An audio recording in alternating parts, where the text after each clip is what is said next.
Unspoiled Network podcast. This is Spoil Me, covering the live-action One Piece series from Netflix, Season 1, Episode 3, Tell No Tales.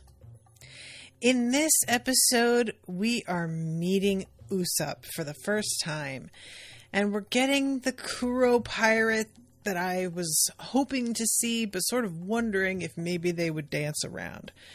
There is some dancing, but it's not the type that I enjoy the most. Welcome to Unspoiled.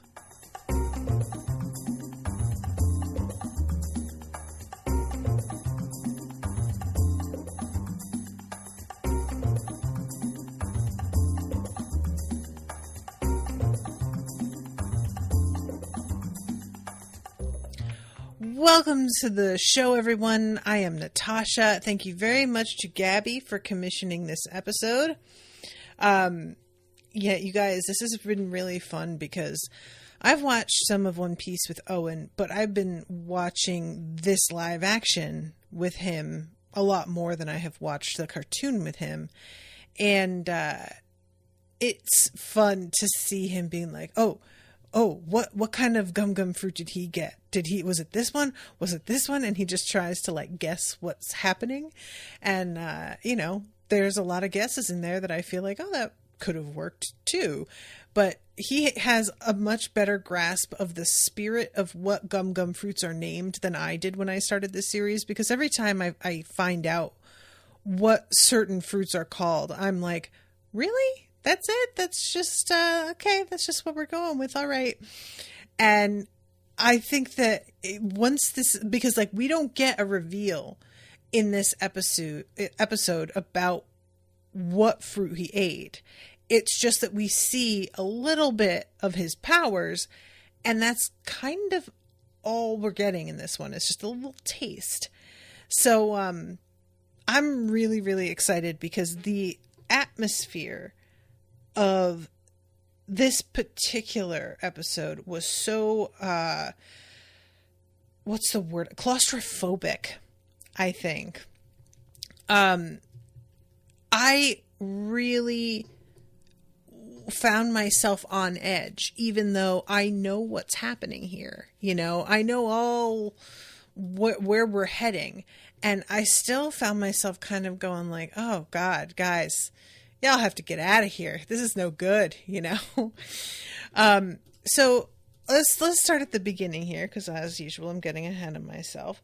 But we begin things at Syrup Village, which I gotta tell you guys, did not remember at all that that's the name of the village Usopp comes from. I don't know if it was just not really put front and center in the animation the way it is in the live action. And, I have no doubt that it is mentioned, but it really didn't hit for me at all.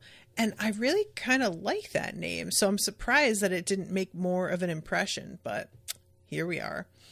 And we're getting to see how Usopp, has sort of lost everybody's goodwill by running through the entire village. We're seeing him as a little child here, telling everyone that the pirates are coming. And he's ringing this alarm bell and getting everybody riled up. Folks are actually taking cover and going inside their homes and locking and shutting the doors and closing the shutters. Everybody is preparing for a fight.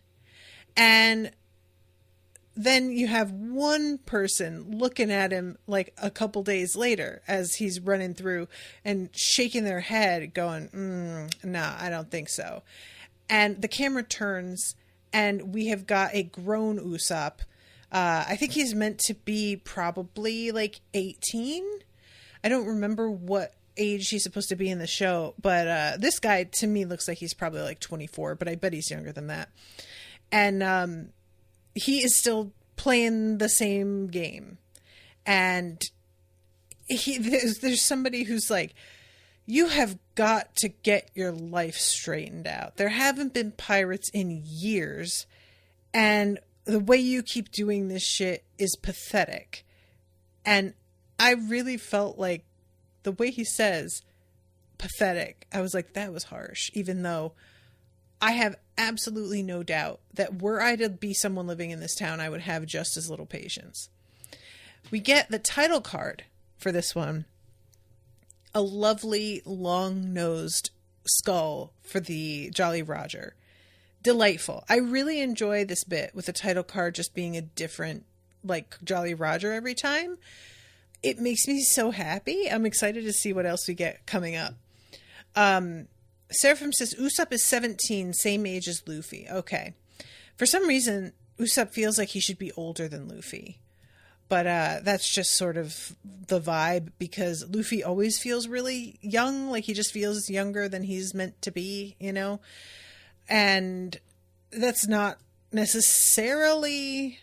I'm not saying that as like a flaw in the show. It's just because of what his personality is like. So we go back then to our friends on the... I don't know if this boat that Nami stole has a name, actually, now that I say that. But, you know, it's the little one that she took from the I keep wanting to say Red Nose Pirates. Is that what they're called? What is Buggy's? Are they called the Buggy Pirates? Are they called the Clown Pirates? What is the name of his, like, crew? But... yeah, these guys, the ship that she stole from them has sprung a leak. And the way that this is done is really funny, because when Zoro comes out, he says, there's something wrong with the toilet. And she's like, there is no toilet on this ship. And there's a long pause before he just goes, oh. And it really... gave me the impression that he had taken a shit somewhere he shouldn't have. I don't think that's actually what's meant to have happened. But, like, I'm just really curious, you guys, if I was the only one that sort of heard it that way. They're called the Buggy Pirates. Oh, come on. Usually they're not named after the captain exactly, are they? They're usually sort of... maybe I'm not remembering right. And let's name the ship Nami's Booty, says Seraphim. I absolutely will not. In the midst of all of this as well is, of course, Luffy trying to draw the Jolly Roger. And I enjoy how completely, exactly the same it is as the one in the animation. Florian says, also thought Zoro took a dump there. Right? Thank you. Okay. I'm relieved it wasn't just me. But yeah, he draws this and she's like, well, we're not a crew and this is my boat and you're not hanging that shit here. So when Zoro comes out, he sees it and just says, that's unique. And I really love the energy here. Do you know what Zoro is reminding me of when it comes to Luffy? Is any of you who have seen Ted Lasso, he's really giving the way that Roy is with his niece, Chloe, I think her name is. Just, you know, as much as he is extremely gruff and cranky, there is a sweet tolerance to everything that he does that makes it feel like, I know he really loves her and cares about her. And it's just the, you know, he has difficulty showing his emotions, and being tolerant is probably as affectionate as he gets, which, that's valid. You know, not everybody is made to be the super, like, vocally supportive type. Let's see. Seraphim says, generally the ones with just captain's name pirates are the ones with the most egotistical captains. Okay, I like that. That makes sense. So Nami, when she hears that there's like water being taken on, she runs in there. She finds the transponder that has been swamped with water. And it seemed to me like when she picks it up, it's still, the snail in it is still moving and it seemed okay. But she puts it up to her ear and evidently nothing happens. So she's really bummed about that. And obviously this is going to be an ongoing problem with her. I really felt for this little snail too. I know it's not even real, but you know how sensitive snails are to salt. And I have to assume salt water is just going to kill it. And also, the fact that she has to put that thing in her ear really makes me deeply uncomfortable. I know that it's like, you know, but no. So, this is when Luffy starts talking about how we're going to need a better ship to make it to the Grand Line. And he mentions the name Straw Hat Crew, to which Zoro says, I don't get it. Demons are scary, but like a hat is not scary. And Luffy says, who says pirates have to be scary? And I love how Nami and Zoro don't make eye contact here. They look like toward one another, but they don't lock eyes. And there's something about that gesture that I love, in that they're both clearly not really on the same page as Luffy. But they aren't on the same page as each other either. They're not a pair. It's not like us against Luffy. They feel they are very separate from both people they're sharing this boat with. And I love the question of like, who says pirates have to be scary? Well, that's a good fucking question. Who says indeed? That's another element of him wanting to be a different kind of pirate. And I just really enjoy this ongoing, I'm going to prove you wrong on this kind of thing that's going with him. And the way that, of course, Zoro interprets things, because Zoro is a pirate hunter, but also Nami, because she has been victimized by pirates in a really specific way and clearly has her own thing going on there. But yeah, Luffy says, the point is we need a new ship. Where do we get one? And she points out that the nearest area is the Gecko Islands, and I think we can make it there before our ship sinks. And it's interesting because once they get there, it's made really clear that Nami had fully expected we were going to steal a new ship. And Luffy is aghast. Like, to him, I mean, what? Steal it? No. What? Why would we do that? Like, that's extremely rude. We wouldn't do that. And I just really enjoy the fact that each of them finds the other person's position on this like incomprehensible, you know. But for now, we are going to the Marines. Now, I'm going to kind of cover everything that's going on with Garp and Kobe in one shot, because honestly, it can be boiled down to like only a few sentences. And that isn't, I don't mean that to sound like I'm saying this is way too drawn out. It didn't need to be this long. That's not what I'm saying at all. What I mean is that we get show, don't tell, which I like. And the show takes longer to do than the telling of, which is how it should be. So the way that this unfolds is, first we have Helmeppo, who has tied a knot in the rigging that is not awesome. Get it? I am so funny. And Kobe, who has been at sea and knows what he's doing, spots that it is a weak point, and he goes and fixes it because he's doing his goddamn job. And Helmeppo spots him doing this and gets extremely offended.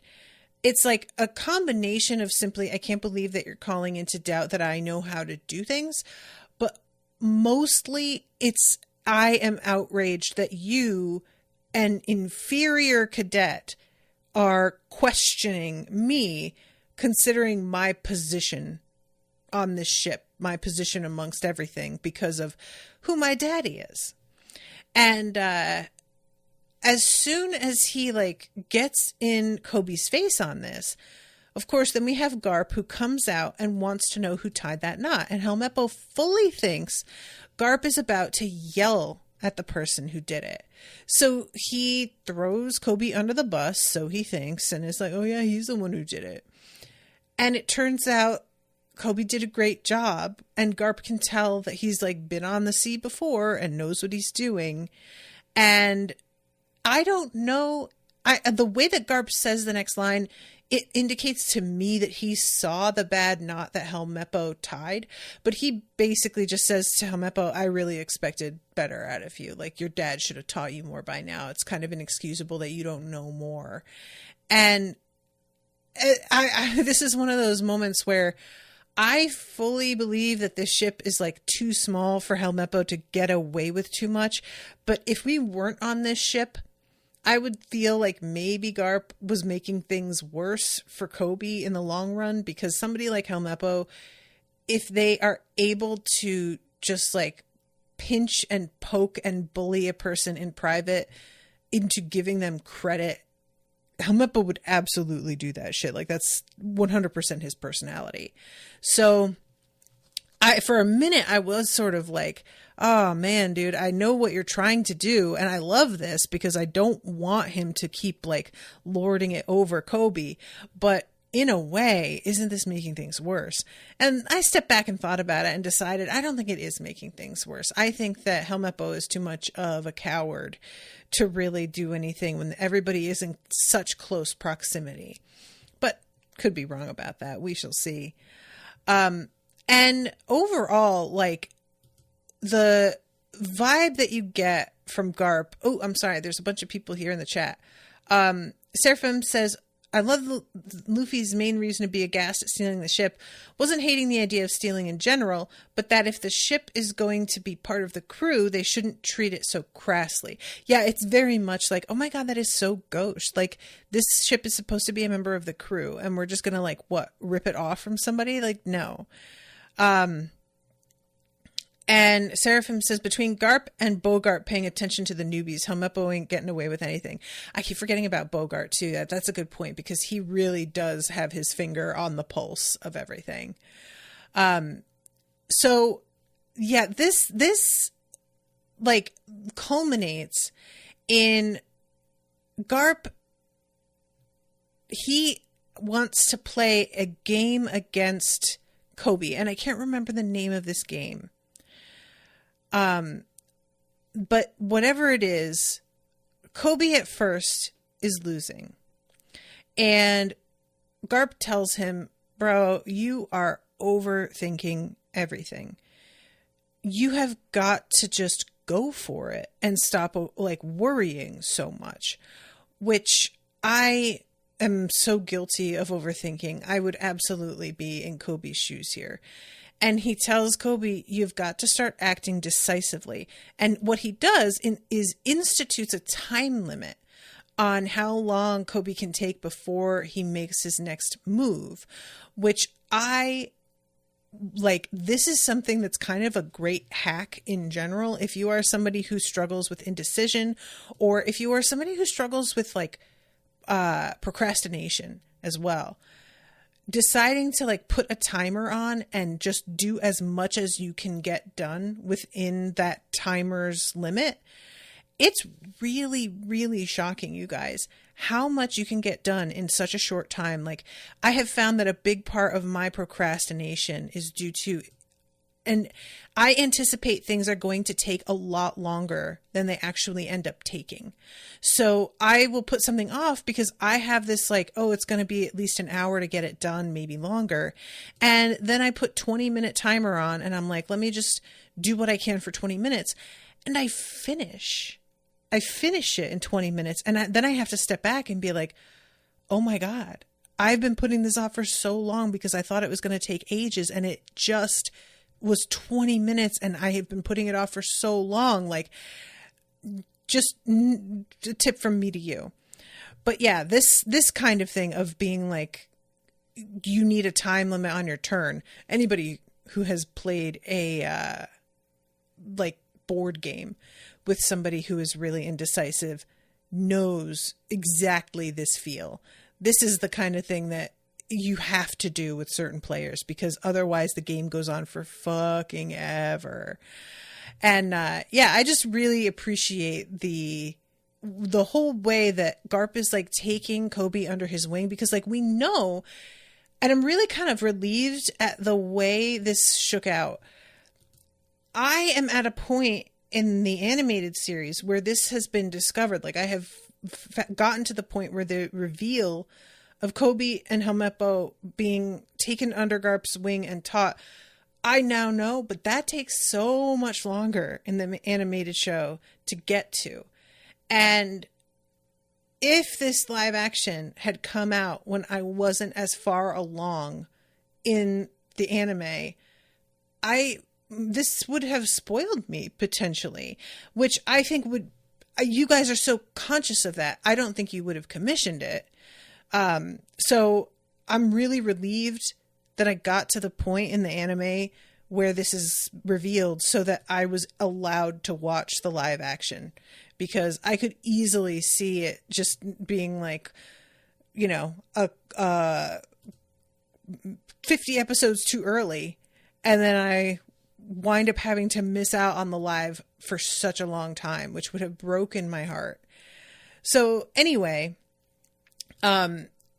this ends with Helmeppo. He comes in, and I don't know what he thought Garp was doing. I think that he was expecting to come in and find like Kobe being punished by Garp somehow, or Kobe doing like, I don't know, swabbing the decks. Like I genuinely don't know, but it's very clear that when he comes in and finds the two of them just playing a game, he doesn't know what to think of that. And it's like a very unwelcome revelation that the two of them are just fucking chilling like bros. And that's not a good sign. If you are trying to kiss somebody's ass and you come in and find out that they have been like hanging with a different person and having a good time, that spells disaster for your little plan. So anyway, in the end, Kobe gets promoted above Helmeppo, and what Garp says is nepotism will only get you so far.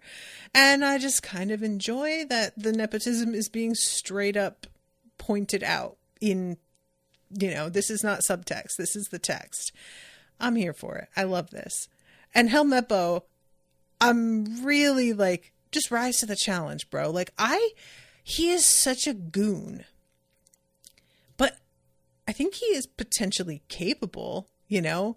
It's just the sort of thing where like, are you going to take him at his word, or are you going to sulk and not do what you are capable of doing because you just feel a way about it?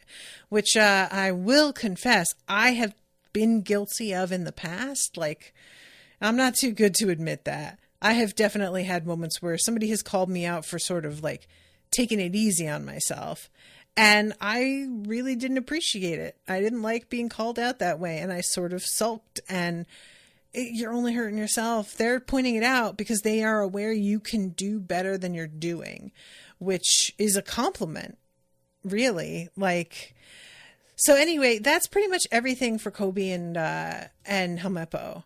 But so let's see. Oh, Seraphim says, to be fair, when it was commissioned, none of us knew the details and just assumed. But while it does make a few reveals earlier than in the anime, it's all things you are well past. Okay, cool. Yeah, I didn't really think about that. I keep thinking that y'all had commissioned it like once it came out, but it was before it came out. But yeah, so anyway, let's get back into things with, what is it? Syrup Village? So actually, I'm going to bounce really quickly over to Buggy, because we get a little thing with him. He is, I love this so much, getting his parts together out of the crates after finally having gotten back to his huge tent after being kicked through the wall of it while tiny. And this wild looking fucking guy with gills in his neck comes in, and Buggy tells him we're closed, and this guy says Arlong wants a word. And when he says Arlong wants a word, he's out of sight. And Buggy's back is to the guy and facing us. And you can see his whole posture change. Like, it's very clear to him Arlong frightens him. Like, this is not somebody to play with, and he knows that. But I think he just interprets this guy as being a lackey. I was going to say a flunky, and then I said a lackey, and then I made it a flacky. I don't know, maybe flacky is the new thing, guys. Maybe I could turn that into something. But he doesn't take this dude seriously, and he tries to, like, fight back, and it just immediately he gets knocked out. It's, like, embarrassing, frankly. I really kind of felt for him on this one. But we see later that Arlong is expecting tribute because he has been getting shit in Arlong's territory and he has not paid the piper. So his solution is to suggest that maybe the people Arlong should really be concerned with are the Straw Hat Pirates. I don't think he calls them the Straw Hat Pirates yet. I'm not sure that name is anything. But yeah, he just basically sort of goes, but what about them? And as much as, like, Arlong is no fool, he's not, like, letting Buggy off the hook here. He is interested in what it is that Buggy is saying. And let's take a step back here and talk about Arlong. You guys, is this dude scary or what? I am so excited. Like, he looks scary in the previews for sure. But the previews, you see him for only an instant. The main thing that you get in the preview is his voice, which is spectacular. His voice is, it's so echoing and throaty. It sounds like he's talking into a coffee can. Like, I don't know how he's doing this. I have to assume that this is some kind of post-production that they do on his voice. But he sounds so rad. But it's one thing to really sound intimidating, and it's another thing to watch the character and see how he carries himself. And I found him to be genuinely alarming. This is a guy that you feel very clearly he is a step or two steps up from Buggy in terms of, like, danger. And I just really am excited about how great this show has been with casting, with nailing the tone. Like, this is not easy. You know, it's the sort of thing that it's real easy to sit back and complain about after the fact. And we can all say, like, well, here's where they clearly went wrong. And it's easy for us to tell, you know, in hindsight. But in terms of, like, how to do it well while you're putting together everything from scratch, things can sort of get lost a little bit. And I get the sense that the people who worked on this really knew the show well and liked the show for what it was and wanted to honor that in a very specific way that I think comes across a lot here. There's a respect paid, you know, to the material. And I do think that what they are changing and what they're tightening up is so far across the board, I'm 100% behind pretty much every choice they have made. But I think that the changes that they have made are also in respect. Like, they're going, well, these couple of plot points are really interesting. So what if we tighten things up so that we could get to those sooner, or so we could make the timing of this make more sense, or whatever. So I'm not at all a person who has the attitude of, like, if you like something, you can't change anything about it. I have never been that type. And in fact, I think if you are trying to change the way you're telling a story from a book to a movie or a book to a TV show or anime to live action, there have to be changes. Otherwise, what's the point? And I think all the changes that they have made are really, really smart and feel like they are for the betterment of the like pacing and everything. So Arlong, yeah, I can't wait to see more of him. That's going to be delightful. Sorry about the dogs barking if you can hear that.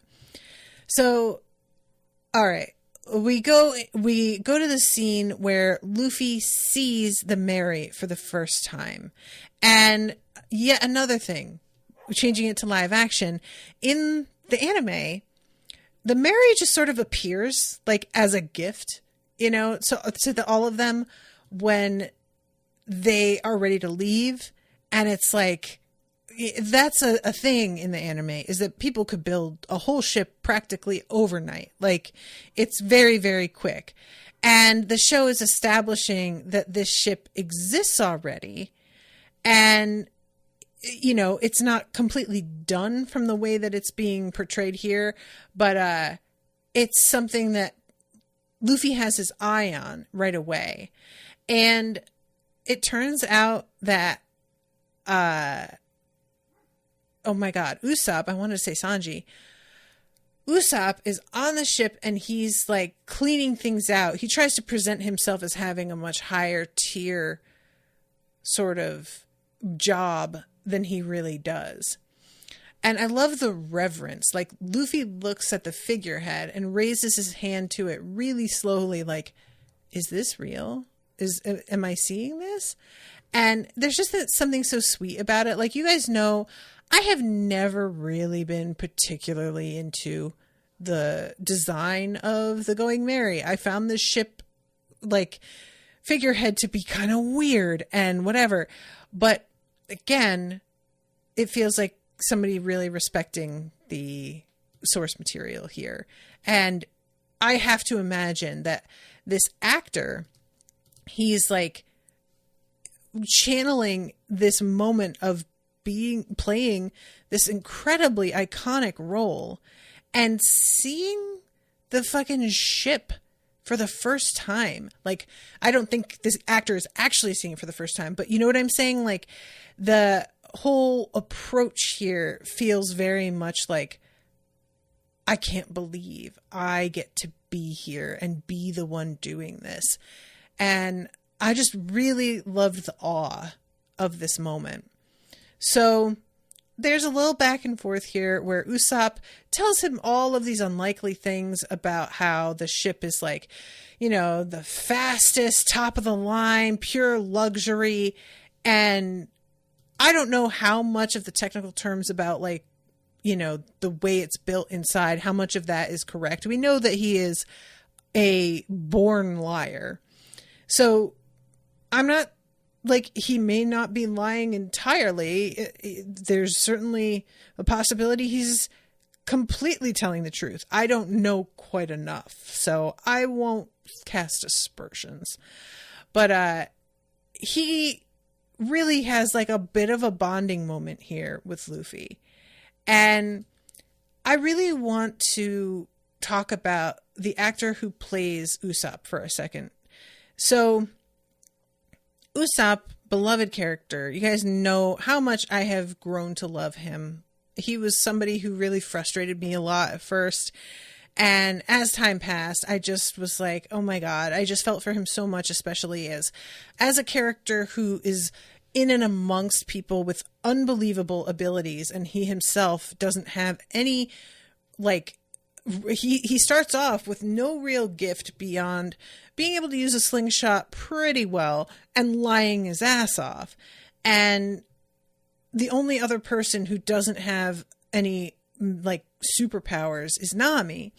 So he is somebody that I was really sort of like, I wonder how they're going to cast and how this guy is going to pull it off, because I didn't warm to Usopp right away.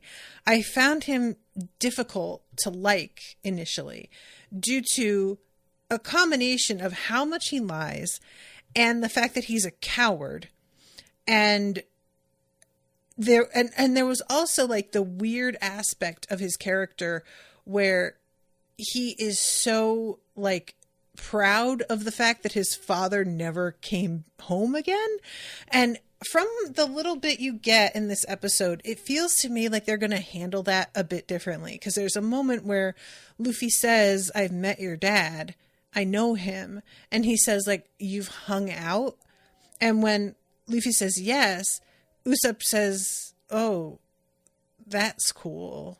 And seems like truly saddened by it, which is the energy that I would expect, but that you don't really get much of in the show. So I think they're going to go in a slightly different direction with it. But because of the way it was done in the anime, I was always just sort of like, I don't feel like I understand you, Usopp. Like, you are giving your dad a pass when he should have been there for you, and you seem to like be glad that he wasn't. Or I don't know if it's supposed to be that he's just really making excuses and telling himself a story about how he's okay with it, and it's supposed to be that he's really not, but it felt like he was. So anyway, all that said, I felt like this actor does a really nice job of getting across that this is a likable, good-natured dude who is like, he means well always, you know, but also is kind of like can't help himself. Like there's much more of a sense of, I've got to talk myself up because where I'm coming from is so humble that I don't want to reveal how like basic my origins are. In like, I guess I'm saying that he's bringing a tiny bit of a sense of shame that's motivating the lying. Whereas in the anime, it was very much like, I'm just lying because I can at any given moment, which is certainly a way to go. But I feel like adding this layer of like, I've got to keep it hidden from people what the truth is, and so I'll lie as a distraction, that feels more real and understandable to me. And also, he has an ease to him as well, which I feel like is going to be really nice when we start to see more of him, to see that in contrast with when he's really, really afraid. He has a little bit of swagger, a little bit, not a lot, but it really comes through as like part of the lying, you know? So anyway, this whole thing, I really enjoyed this first meet. And eventually, when they say that they want to buy the ship, he's talking about how, you know, you've got to talk to the person who owns the shipyard. So we have them all brought over to the estate where there's a momentary like confrontation between the cook and Usopp. And before things can really begin to get mixed up, here comes Kaya. And the actress playing Kaya does such a good job of being simultaneously extremely sweet and also looking really, really unwell. And you guys, I was so excited. So Captain Kuro is this actor is fucking killing it. He is so good. He is eating up the scenery. I am so delighted with him. And he does the fucking like adjusting his glasses with the palm of his hand thing that you guys know. The first time I saw him doing this, I was like, what the fuck is with him adjusting his glasses that way? That's so weird. And how delighted I was at the reveal of why he does it this way. And I'm so excited about them keeping that detail. I know that it's like, of course they kept that detail, but I just, you know, and this actor is perfect at being extremely precise and polite, but also radiating a sinister sort of vibe that makes you go, ooh, you know what? I have a thing. And you would just find a reason to not be around him anymore. This dude, it's so good, you guys. I'm so excited. And when he really begins to like unleash the ugly side of himself, he is genuinely really scary. I was so pleased. So we have the, conversation about whether they can come in and have dinner. He doesn't want her to, for we know what reasons, but at the moment, it's Kaya's birthday, and she can sort of just be like, come on, it's my birthday, let me do what I want.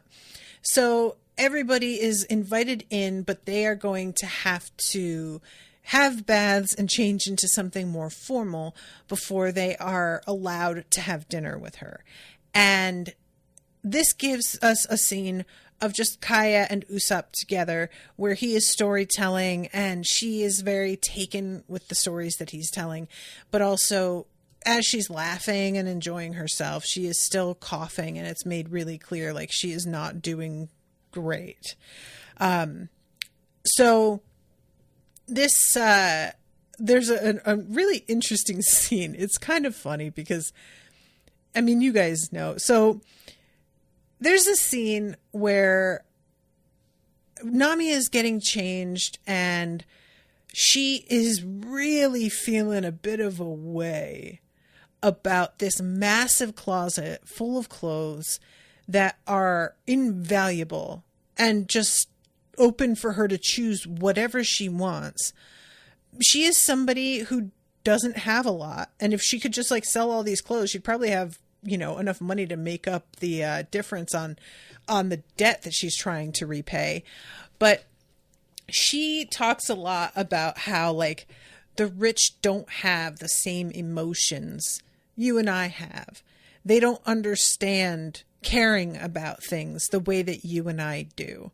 And what this is meant to be is a bit of like her learning that the rich have feelings too, because later on when she actually talks to Kaya, she finds out all of the clothing in here belonged to Kaya's mother, who died at sea, and Kaya hasn't had the wherewithal to go through it and sell or donate things because she misses her parents so much that she still hasn't really coped. And then Nami feels embarrassed at the fact, like, you don't see her be embarrassed externally, but it's very clear that inside she's having a little bit of a like, wow, I was really hard on her, and to find out how it actually is, I guess I was pretty wrong about that. But you guys know that I have just got absolutely no fucking patience for the rich at this moment.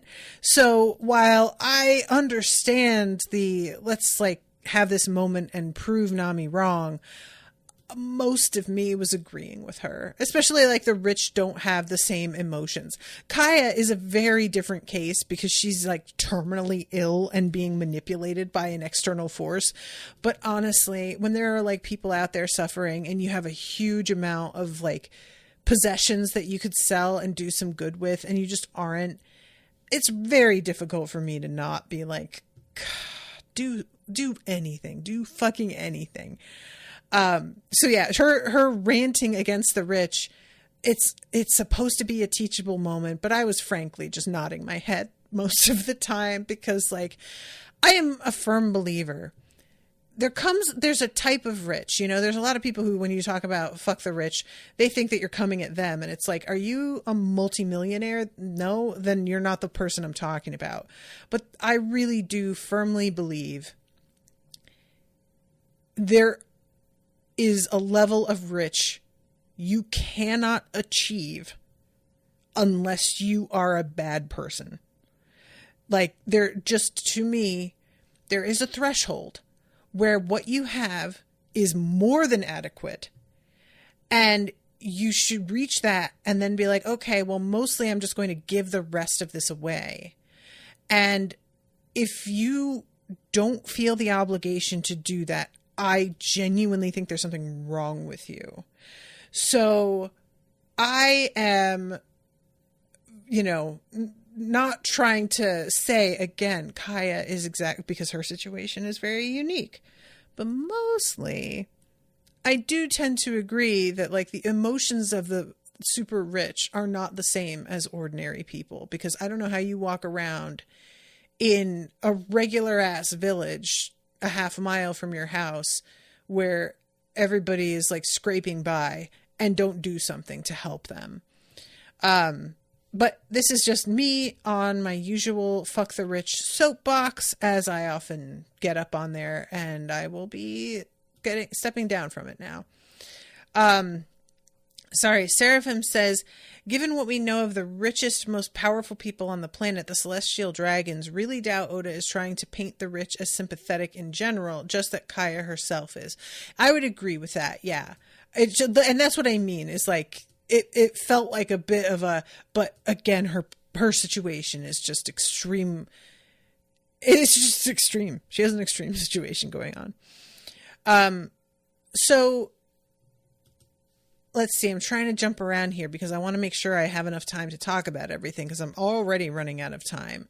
So we get the scene in the kitchen where it's revealed that the blue-haired girl and the chef are both in on the whole killing Kaya thing, and they have poisoned the soup. He almost takes a taste of it because he is just on autopilot as a chef.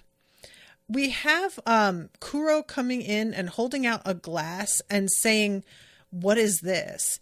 And I was not totally clear what it was about the glass that he has an issue with.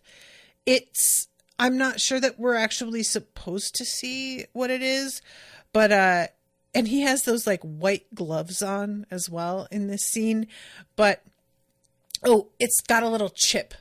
Wait, there's a little chip and like a stain, I think, is what we see. It zeroes in on it, but it's like really, really quick. Yeah, there it is. It is pretty gross. Like, she should have caught this. But he picks this up, says, "What is this?" and drops the glass. And it causes her to jump in such a way that I really appreciated. It feels like her reaction is out of proportion to what just happened. But because her reaction is out of proportion, it gives you an indicator that this guy is extremely dangerous and will pop off at any second. Like, you know what I'm saying? Anybody who has lived with a person who is really volatile and abusive, it can start with just them trying to scare you in a silly, almost petty way, and begin to snowball pretty quickly into them, like, really acting out. And we go from there to the dinner itself, which I said the word claustrophobic, tense, I mean, just really painful to sit through. And, it's like, remarkable to me the way that Luffy moves through this speech that he gives about trying to buy the ship with the ease of somebody who is completely unaware of the tension being like so thick you could cut it with a knife. It's completely in character, but it just, for me, I'm like, how are you able to, like, he gets up on the table and walks over everybody's food toward her, like, in the most inappropriate fashion. And I'm just watching him like, oh my God, Luffy, sir, please sit. But no, he will not sit. He will be heard. And there's also, of course, her wanting to have some of the fish, but she is instructed, no, she has to have what's good for her constitution, which the soup is blue. And I believe that the tea that she's being given has been blue as well, which is supposed to signal that the same poison is in the tea as in the soup. It's just much more concentrated. And I really liked that Nami tries to stick up for her a little bit and just be like, well, it's your birthday. You should be able to eat what you want. And Kuro, like, chimes in, and she just looks at him and says, so she can't speak for herself? And just really kind of puts him in his place for a second in a way that I've truly admired. But all of this results in him getting irritated and basically being like, you guys have to get out of here. Kaya is like, absolutely not. It's way too late. They can't be out there. Let them stay the night. And he agrees, but says that they have to be gone by, first thing in the morning. So then we have the scene in the wine cellar. And I can't remember, guys, remind me the name of the sheep man.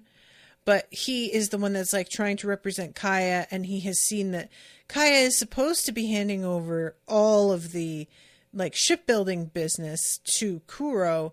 And he thinks this is extremely suspect and wants to talk to Kaya about it. And Kuro isn't going to let him. And this is the first time that we see his powers and the first time that we see his knife hands. And I really like this scene. I really, really loved it. The only thing about it that I felt was kind of weird was the dude who's playing our sheep guy has what almost looks like a smile on his face, even though he is supposed to be feeling threatened and afraid. I wasn't really getting threatened and afraid from his body language, like, and his face. I just felt like his expression was off, and I wasn't sure if that was meant to be because of the fact that he's like supposed to be sort of sheep-like, but I like felt as if he probably could have been played by somebody else and it would have been a little bit better. I don't know. That might just be me. But anyway, this is when Kuro comes up from behind him with his fucking, Freddy Krueger fingers. And we see them like splay out behind this dude in a real spooky fashion before they come through his back. And he gets impaled through the center. Now in the show, or I keep saying the show, this is a show. In the anime, this guy is still alive later on. I had definitely thought he was murdered. In this, it looks like he's actually dead, but he may not be. We shall see. So then we have Luffy and Zoro running into each other in the hallways of the house. The place is apparently really difficult to find your way around. Luffy, of course, is trying to find something to eat, so he's going to the kitchen. Zoro is trying to find something to drink, and Nami is out here just raiding the place. And she's got a pillowcase that she's filling steadily with all kinds of stuff. And she hears like footsteps coming toward her and ducks into a room without really checking adequately. And it turns out this is Kaya's room. And that's how she winds up in this conversation with Kaya about her parents and her history and everything. I love when Kaya says, "Have you ever lost somebody close to you?" And Nami says no, even though we know she has. But even with somebody who would have no way of telling whether she's like telling the truth or not, or be able to use that against her, Nami is just so unwilling to be vulnerable. Even now, it's just a reflex, which strikes me as very, very true. So the two of them bond a little bit. I love when there's at some point she like asks Nami a question, and whatever Nami's response is, she says, "I'm jealous." I think it might be when Nami says, "I haven't lost anyone close to me." And she says, "I'm jealous." And Nami says the rich girl, in a real snide sort of way. And Kaya is like, "You really aren't good at this friends thing, are you?" And there's like a pause, and then Nami starts laughing and is like, "I guess I'm not." And I really liked that bit. I just felt like the connection felt genuine. Nami is sort of being a little chagrined, but she's not taking it back or anything. It's not that, like, she's not feeling that embarrassed about it. It's just sort of a, you got a point, So yeah, I really enjoyed the convo between the two of them. And in the end, Kaya is about to just let her walk away with all of the stuff that she was stealing. She said something about how, like, I've got too much shit already. And Nami decides that it's a bit of a shabby thing to do to a girl that she has grown to like and doesn't take it. In the kitchen, meanwhile, Usopp is down here just playing with his slingshot, whiling the night away. And this is when Luffy finds out that Usopp is his dad. And he is so excited. He's part of Shank's crew. Wait, you know my dad? Yeah, I do. He's the best. Always made time for some pirate wisdom. So you guys, like, hung out? Yeah. That's cool. And it's obvious he's distressed. Luffy doesn't seem to see that. Zoro chimes in, if you're going to talk about feelings, I'm really going to need that drink. And then Usopp mentions the wine cellar.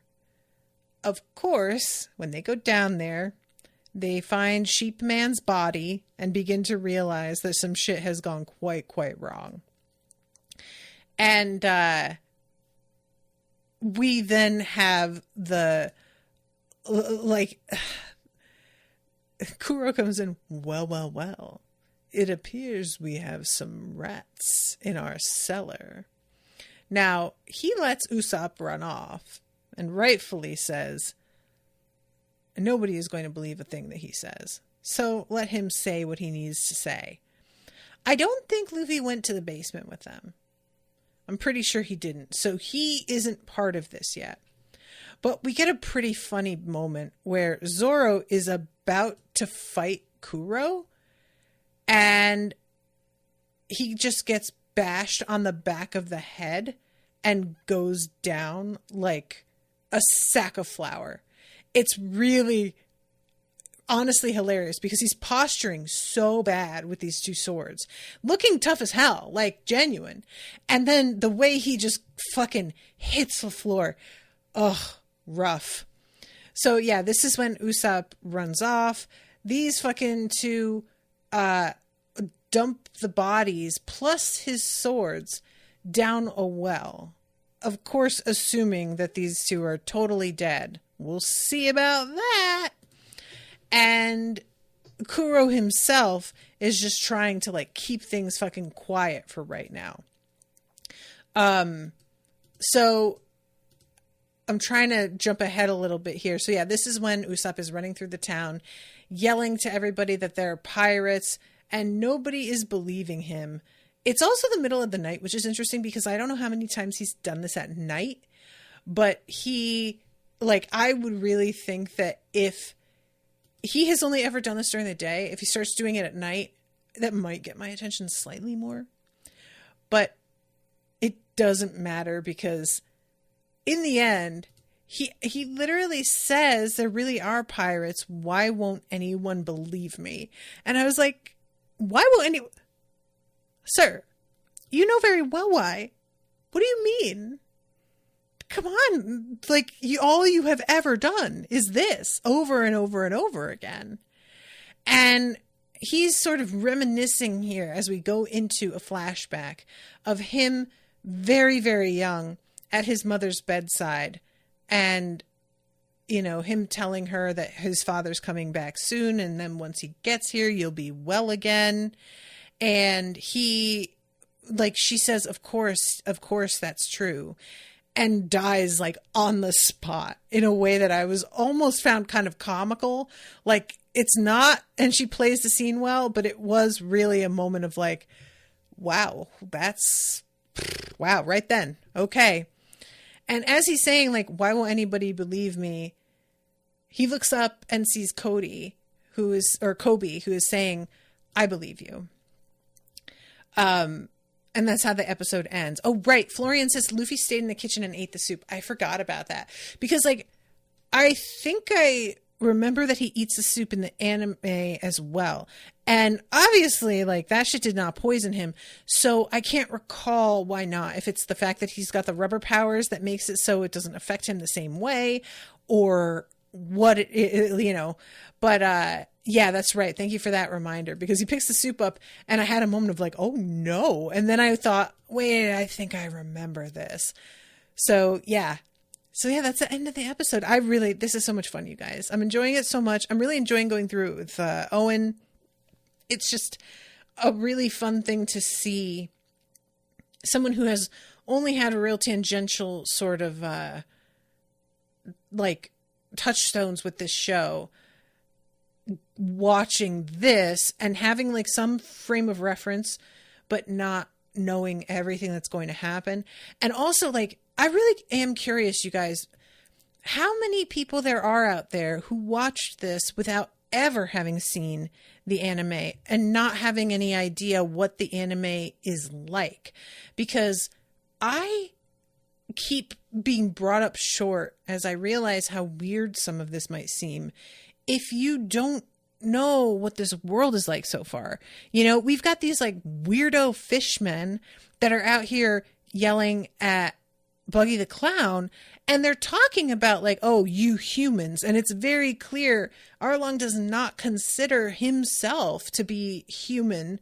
But then we have this fucking sheep man who I believe would consider himself human, except that he isn't. Like, come on. And there's no explanation given. Like, the ways in which people's wild appearances in this world vary. There's very, very little backstory on most of that. So I can't help but wonder, like, people who don't know the aesthetics of the show going in, what do they think about these kinds of moments? Like, truly very, very curious about it. Anyway, okay, so I have to wrap up. Thank you guys again so much. Appreciate you for hanging out. And thank you also to Gabby for commissioning this. Until the next time, toodaloo, motherfuckers.